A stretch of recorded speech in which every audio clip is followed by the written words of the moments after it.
बता दें कि एक बार फिर से केंद्रीय मंत्री चिराग पासवान ने सीट शेयरिंग को लेकर कहा है कि हमने बीजेपी को अपनी बात बता दी है।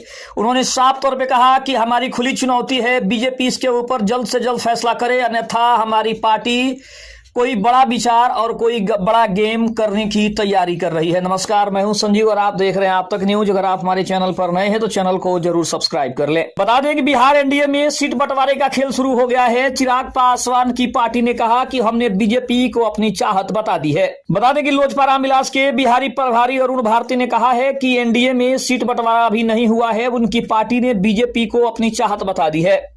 आपसी सहमति बनने के बाद इसकी घोषणा बहुत ही जल्द कर दी जाएगी। बिहार विधानसभा चुनाव 2025 के मद्देनजर एनडीए में सीट बंटवारे का खेल शुरू हो गया है। केंद्रीय मंत्री चिराग पासवान की पार्टी लोजपा रामविलास ने भारतीय जनता पार्टी को अपनी सीटों की इच्छा जाहिर कर दी है। चिराग पासवान के जीजा एवं जमुई से लोजपा रामविलास के सांसद अरुण भारती ने दावा किया है कि उनकी पार्टी एनडीए में रहकर 43 से 137 सीटों के बीच चुनाव लड़ेगी। उन्होंने एनडीए में फिलहाल सीटों का बंटवारा होने से इनकार कर दिया है और इस मुद्दे पर चल रही सभी तरह की अटकलों को भी खारिज किया है। चिराग पासवान की पार्टी के बिहार प्रभारी अरुण भारती ने कहा है कि साल 2000 में स्थापना के बाद लोजपा पहली बार बिहार विधानसभा के किसी चुनाव में नीतीश कुमार की पार्टी जनता दल यूनाइटेड के साथ मिलकर चुनाव लड़ेगी। उन्होंने कहा कि हमने अपनी आकांक्षाएं उम्मीदों से एनडीए के सबसे बड़े दल भाजपा को अवगत करा दिया है। तय हो जाने पर इसकी जानकारी सार्वजनिक कर दी जाएगी। अरुण भारती ने गुरुवार को सोशल मीडिया पर जारी किए गए वीडियो में कहा कि सीट शेयरिंग को लेकर एनडीए के घटक दलों के बीच बातचीत चल रही है, आपसी सहमति होते ही घोषणा कर दी जाएगी। उन्होंने कहा कि 2015 में लोजपा ने एनडीए के साथ मिलकर 43 सीटों पर चुनाव लड़ा था, फिर 2020 में 137 सीटों पर चुनाव लड़ा था। उन्होंने दावा किया कि बीते सालों में चिराग पासवान के नेतृत्व में एलजेपी-आर लगातार मजबूत हुई है।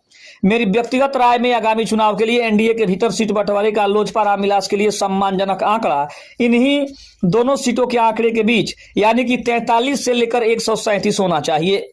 यानी देखा जाए तो चिराग पासवान की पार्टी के भारी यानी चिराग पासवान के जीजा अरुण भारती ने स्पष्ट कर दिया है कि उनकी पार्टी 25 से 30 सीटों पर बिल्कुल मानने वाली नहीं है, क्योंकि जिस तरह के कयास लगाए जा रहे हैं कि चिराग पासवान की पार्टी को 25 से 28 सीटों के बीच ही सीमित रखा जाएगा। लेकिन अब अरुण भारती के ताजा बयान से यह स्पष्ट हो गया है कि उनकी पार्टी किसी भी कीमत पर 40 से कम सीटों पर चुनाव लड़ने के बारे में बिल्कुल भी नहीं सोच रही है। अगर ऐसा नहीं होता है तो पार्टी कोई बड़ा फैसला भी कर सकती है, जो आने वाले समय में एनडीए के लिए सबसे ज्यादा नुकसानदायक हो सकता है। खबर कैसी लगी कमेंट में जरूर बताइएगा। तब तक के लिए धन्यवाद। जय हिंद, जय भारत।